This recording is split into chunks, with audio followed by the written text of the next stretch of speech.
Hi there. Whether you're a professional developer or coding is just your hobby, you definitely need IntelliJ IDEA Ultimate in your toolkit. Today I'll show you how to get the paid version of this IDE for free and without any hassle. Enjoy the video. First things first, head over to our site to grab the installer. Once you run it, it'll start downloading the essential components needed for the installation.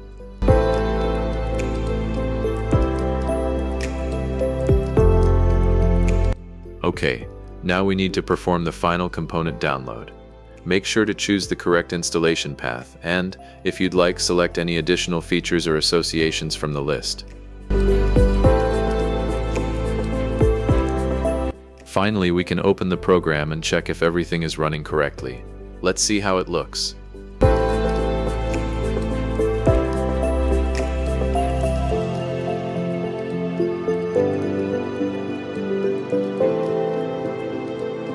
So, as you can see, we've successfully activated the Ultimate version in just a few minutes.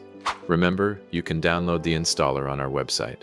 Thanks for watching, and I'll see you in the next tutorial.